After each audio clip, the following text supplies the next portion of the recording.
안녕하십니까. 저는 B2B 사업본부 건축기획팀 황준호입니다.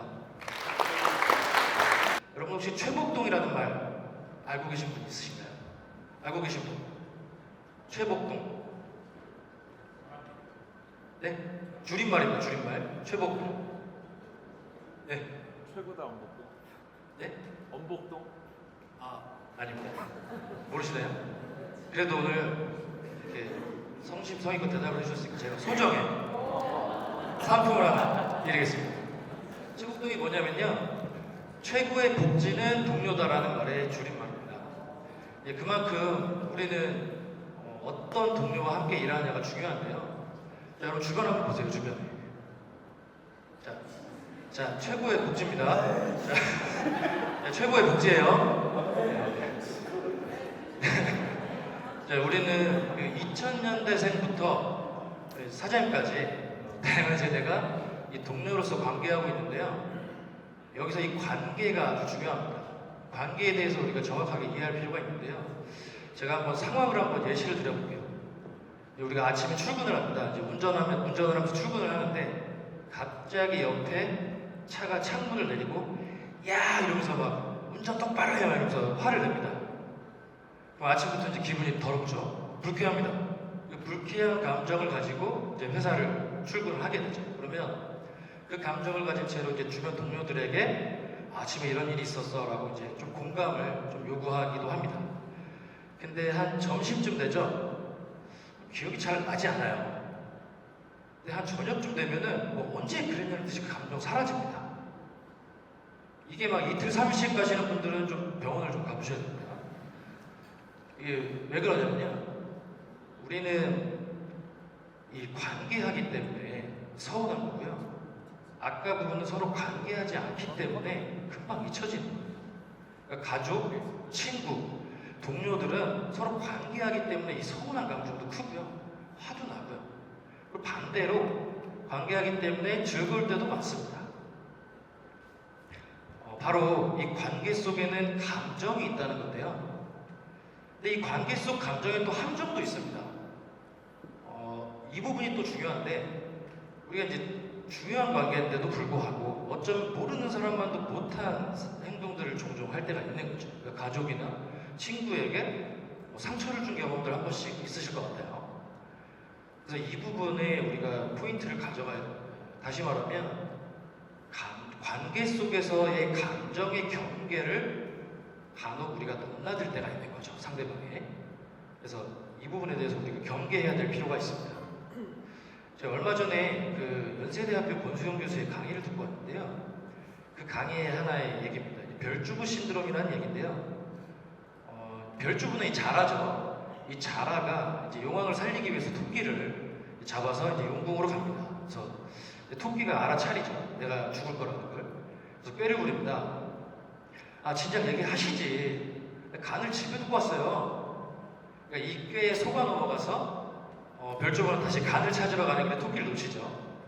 이 교수는 여기서 이 감정을 간에 비유해서 우리가 감정을 집에 놓고 다닌다고 생각을 하고 상대방에게 실수를 하거나 상처를 줄 때가 있다는 겁니다. 근데 요즘 이게 MZ세대들이 많잖아요. 요즘 MZ세대들은 이 감정을 집에 두고 다니지 않는다고 합니다. 바로 그래서 특히나 요즘에 소통과 공감이 중요시되고 있는 거고요. 정확하게 말씀드리면 감정을 인지하고 이 감정의 경계를 지켜줄 필요가 있다는 얘기죠. 그래서 요즘 MZ세대에서 각광받고 있는 리더십이 있습니다. 채송화 리더십이라는 건데요. 그 얼마 전에 이제 슬기로운 의사생활이라는 드라마의 주인공이고요. 영상을 잠깐 보실 텐데 제가 간단하게 먼저 설명을 드리면, 이 채송화 교수의 독일에서 아주 유명한 분이 수술을 받기 위해 옵니다. 그래서 이제 결과적으로 수술을 성공적으로 마치고요. 그래서 이제 독일의 한 방송국에서 이 채송화 교수에게 인터뷰 제의가 들어옵니다. 예, 그리고 나서의 그 다음 장면입니다. 뭐 영상을 한번 같이 잠깐 보시죠. 네, 병원장님. 하나만 확인하고 바로 전화 드릴게요. 교수님, 케이크 드세요. 안 그래도 지금 너한테 전화하려고 했는데. 이번 주 토요일 시간 돼? 저 당직이요. ICU도 돌아야 해서 이번 주말엔 복권 당첨돼서 찾으러 오라고 해도 못 가요. 성민이는? 성민이 시험이다. 미자 시험 있지? 이번 주 토요일? 네, 지금 용성민 똥줄이요. 힘들 것 같아요. 왜? 남들은 하고 싶어서 난리인데. 이번 주 토요일 말고 다른 날은 안 되죠? 전 안 할래요. 네. 교수님, 얘기 들으셨어요? 독일 방송국에서 취재 오고 싶다 그랬대요. 유경지 씨 말고 교수님이요. 알아. 근데 나 안 한다고 했는데? 왜요? 니들 시간 안 된다고 해서 같이 고생했는데 어떻게 나만 인터뷰를 해? 미쳐. 교수님. 다음에 서로 시간 맞춰서 여유 있게 제대로 하자고 했어. 야, 뭐해? 여기까지 볼게요. 송화 동상 파고 있었어. 방금 저 제자의 눈빛 보셨어요? 눈빛? 정말 이 리더를 매력적으로 바라보는 저 눈빛? 이게 요즘 MZ 세대에서 말하는 각광받고 있는 리더십이라고 합니다. 바로 감정을 인지하는 공감 리더인데요. 근데 우리가 공감에 대해서 좀 정확하게 이해를 하고 갈 필요가 있어요. 대부분 사람들은 이제 공감이라고 하면 이 정서적 공감을 공감으로 생각하시는 분들이 많습니다. 근데 사실 공감은 정서적 공감과 인지적 공감 두 가지로 얘기를 하고 있고요. 그래서 이제 공감 능력은 그리고 선천적인 것이 아니고 노력과 학습을 통해서 향상될 수 있습니다. 누구나 그리고 이 두 가지 공감 능력을 가지고 있다고 합니다. 이 정서적 공감은 상대방의 감정과 정서적 변화에 초점을 맞추고요. 상대방의 즐거움, 고통, 슬픔을 함께 느끼는 과정입니다. 상대적으로 요즘 MBTI에서 F 분들이 좀 이런 능력을 좀 발휘를 하고 있다고 얘기를 하고요. 인지적 공감은요, 이 상대방의 입장, 상황, 문제를 이해하고 예측하는 곳에 집중을 하고요. 상대방의 생각, 의도를 파악하는 과정입니다. 상대적으로 이제 MBTI T 분들이 이런 공감 능력을 좀 가지고 있다고 합니다. 근데 요즘에 보면 T 분들이 좀 공감 능력이 떨어진다라는 얘기들을 많이 하시는데 사실 그렇지 않은 거죠. 각자의 방식으로 공감을 하고 있는 것입니다. 공감 능력이 떨어지는 것이 아닙니다. 그래서 이 두 공감은 대립되는 게 아니고요. 둘 다 공감이고요. 어느 것을 주되게 쓰느냐의 차이입니다. 그리고 이 공감은 인정과 용납이 아닙니다. 이 부분 되게 중요한데요. 장발장을 좀 예를 한번 들어볼게요. 장발장이 이제 빵을 훔쳤다는 상황을 놓고 이제 많은 분들은 얼마나 배가 고팠으면 빵을 훔쳤겠어라고 생각을 합니다. 이걸 공감으로 착각을 하세요. 근데 이건 공감이 아닙니다. 이제 얼마나 배가 고팠겠어는 사실 동정이고요. 빵을 훔쳤겠어는 잘못된 행위를 인정하고 있는 거죠. 그러니까 빵을 훔친 것 자체는 사실 잘못된 행위잖아요. 그죠? 그래서 우리가 자칫 정서적 특정 인물에게 정서적 감정으로 포커스를 맞추고 이제 공감한다면 도덕적으로 옳지 않은 것에도 공감을 할 수가 있습니다. 사실 이 오류를 범하면 안 되는데요. 그래서 어쩌면 이 타인을 올바르게 이해하는 능력은 인지적 공감이고요. 그래서 정서적 공감과 이 인지적 공감, 이 두 가지 공감을 적절히 사용해야 합니다. 그리고 누구나 이 공감 능력은 향상시킬 수 있고요. 이 공감 능력이 향상된다면 우리는 관계 속에서 매력적인 동료가 될 수 있다고 생각합니다. 지금까지 관계 속 공감에 대해서 좀 알아봤습니다. 다음은 일이 즐겨 우려면이라는 제목으로 제가 한 2년 전에 읽은 책인데요. 조이의 노크라는 책입니다. 오늘 제 강의 주제이기도 한데요. 이 책의 저자는 이제 미국의 최대 전력 회사인 AES 코퍼레이션의 데니스 바케라는 CEO입니다. 미국에서도 이제 훌륭한 리더로서 좀 평가되고 있는 분인데요. 근데 이분이 이제 즐겁게 일하자라는 모토를 가지고 회사를 경영했다고 합니다. 그래서 이 책 소개보다는 이 책의 내용 중에 일부 제가 공감되는 부분을 좀 여러분한테 공유하고 제 생각도 담아서 좀 말씀드려볼까 합니다. 좀 앞에서 말씀드렸죠. 최고의 복지는 동료다. 이 책에서도 똑같이 얘기하고 있습니다. 우리가 일터가 즐거운 요인으로 한 12가지 정도를 꼽고 있는데요. 이 중에 가장 첫 번째로 이제 좋은 동료를 꼽고 있습니다. 근데 중요한 건 좋은 동료와 함께 함에도 일터가 즐겁지 않은 곳에서 근무한 적이 있냐라고 물어보면 또 예라고 대답을 한다고 합니다. 이게 무슨 말이냐면 일터가 즐거운 가장 중요한 요인은 아닐 수가 있는 거죠. 이 좋은 동료라는 게. 그래서 이 저자는 데니스 바케는 일의 즐거움을 만드는 요소로 이 세 가지를 꼽고 있습니다. 바로 재능, 책임감, 의사결정권인데요. 재능은 말 그대로 잘할 수 있는 일을 할 때 즐거움이 최대치가 되고요. 책임감을 줘라의 의미이긴 한데 우리가 이제 성장을 하고 성취감을 느끼는 데에서는 기꺼이 책임을 감당했을 때의 얘기라고 하는 거죠.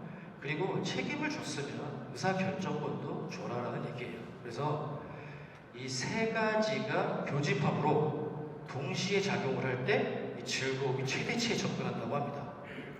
그래서 한 문장으로 말씀드리면 이 재능과 능력을 발휘해서 중요한 일을 하거나 자신이 결정적인 역할을 할 때 즐겁고 짜릿하고 보람있다고 느낀다고 합니다.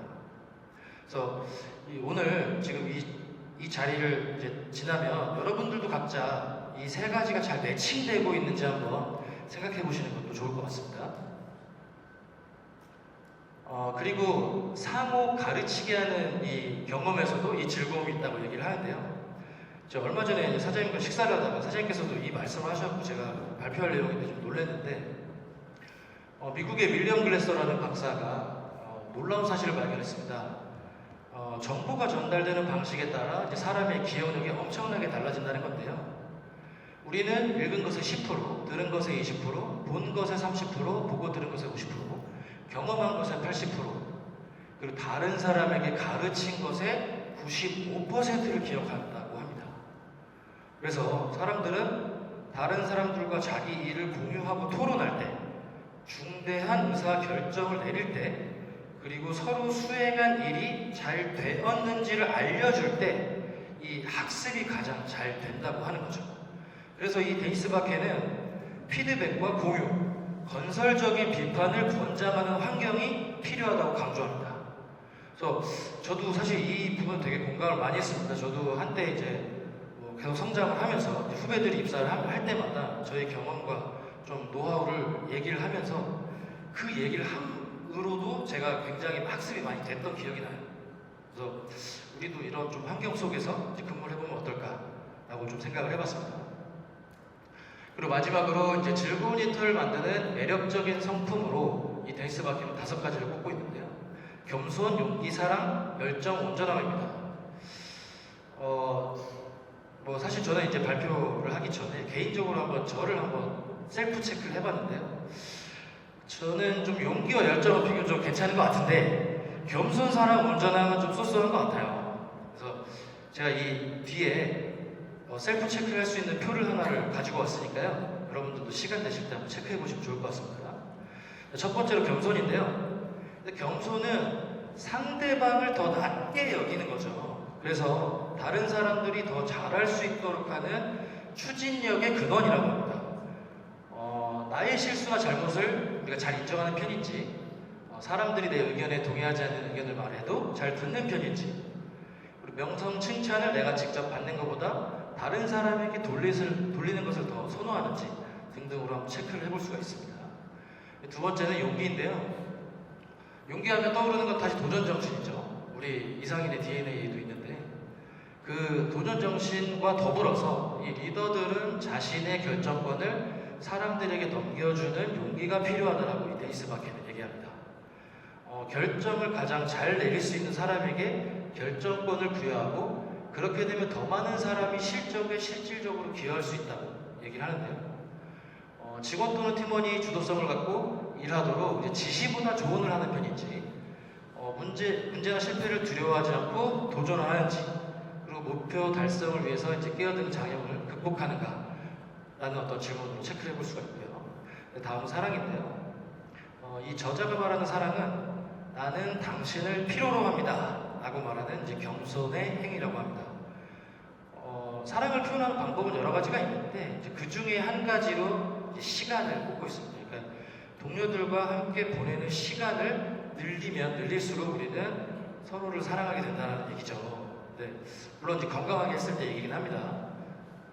직원들에게 이제 조직의 가치와 방향을 공유하는 시간을 갖는 편인가?